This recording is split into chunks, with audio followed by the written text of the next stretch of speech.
My name is Kevin Albers and I'm the Chief Executive Officer of the McCullough Group of Societies. I've been with McCullough now for about 14 odd years and I've actually been working on this project for about 9.5 years.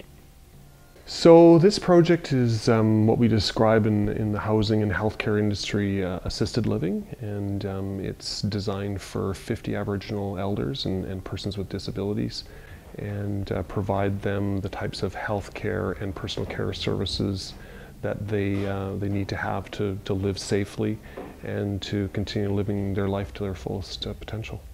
This is a first of its kind where it's been developed through a very strategic partnership where the Cowichan tribes have come on side and donated the land and any kinds of fees or taxes towards the project to help make the project be successful, because it is a provincially subsidized program which has never been done before, at least to my knowledge anywhere in Canada, where the province comes on side to fund both the housing and the healthcare components while the project is actually on reserve lands. So McCullough, being an operator of affordable Aboriginal housing all over Vancouver Island, all off reserve up till this point, certainly has some expertise in housing development and property management, and we were successful in building another assisted living building that was opened about 4 or 5 years ago now. And then there's the Cowichan tribes that were looking to do a project like this, and so we were sort of put together. We end up with a project that's managed by an organization that has that operational experience and that has this really interesting partnership built into the partnership that allows Cowichan to take ownership of the building back once the project is fully paid for. So over the years that we've worked on this project, there were some previous sites that had been identified by Cowichan tribes as being options for the site. I think at the end of the day, we ended up with the absolute best of the possible sites. I think it's perfectly located within the city of Duncan, close to services, immediately across from the band offices, which I think is really key. The other important part of it is that, you know, as I mentioned, sort of a technical aspect, it allowed for the provincial participation and financing of the project that may not have been able to occur on any of the other sites because of the land tenure. So that's what creates this option or this opportunity to exist, is this site. Yeah. And really the building is designed so that when you walk into it, it does not feel like a facility. It will not look like any kind of hospital environment or anything like that. It'll look like more like a condominium kind of apartment building, but with those common grand kind of open spaces on the ground floors and off the elevator lobby areas on the various floors. Yeah. Some open deck spaces. There's outdoor heated patios. We've put in some walkways around the entire site to allow people to navigate around. The building will be consisting of 4 stories, which will be serviced by 2 different elevators, and it'll include 50 residential housing units, and they're self-contained units. So each of the units has a locking door. They have their own self-contained kitchen. They have everything inside of the actual unit. The only thing that's not physically in the unit is their own laundry facilities. The project includes a lot of common spaces, gathering spaces. There's a ceremonial room in place on the ground floor. There's a very large dining area because there's an arts and crafts room. There's a theater room. There's medical professional, like sort of an office room to accommodate private confidential meetings with health staff. There's a lot of different spaces, just gathering spaces, small and even some are large, to sit with family members, to sit with other residents, friends, whatever it may be. So McCullough, in our partnership and our relationship with Cowichan tribes over the years, we've been putting our heads around how do we make this project as culturally acceptable to the Aboriginal elders as we possibly can. So probably the most significant one is the installation of a approximately 40-foot totem pole that will actually be located inside the main lobby of the building and span the overall height of the building up to the 4th floor. And when we started to meet with various artists and carvers, thought that this is actually something that could be achieved.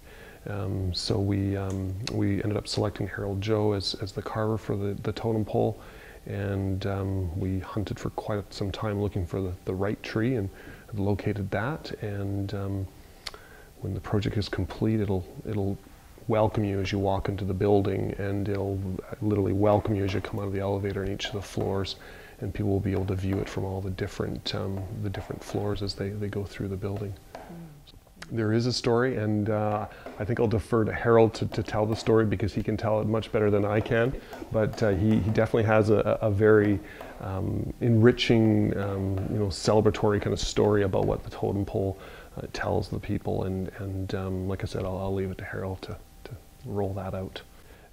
So what we're really doing now that we're at a stage where we're starting to select some of the things that are going to be parts of the project, now it really allows the elders to be engaged. And so the things I'm talking about is as simple as color selection and the types of finishes and things that we're using in the building, the landscaping, the types of native plantings and things that on the site that we're planning to put in place, that kind of thing. They start to have some choices around that, so again, to make them feel welcome.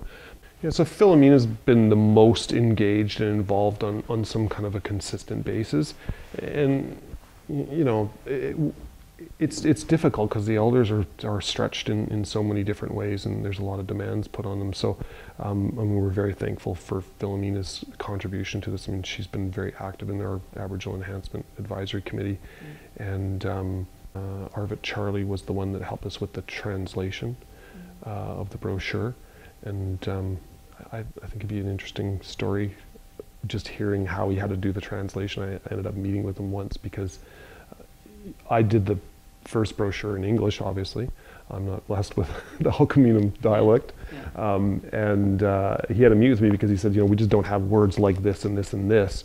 So I had to explain to him what I was trying to convey in English. And then all of a sudden, it was a really interesting experience, because I would start to talk about what the word meant and what the context of the word was. And then all of a sudden you'd see the light bulb go off, and he'd go, "Oh, I know." And he'd just tell me to be quiet, and he'd make some notes, and then we'd jump on to the next section. It was really interesting. First of all, it's the health authority that selects the residents for the project. There is no project that's specifically for one population versus another, so it's inclusive as opposed to exclusive. Certainly there's a lot of interest and a lot of horsepower being put behind ensuring that the Cowichan elders are really the first ones on the wait list, and that the wait list continue to be filled with people of Aboriginal ancestry.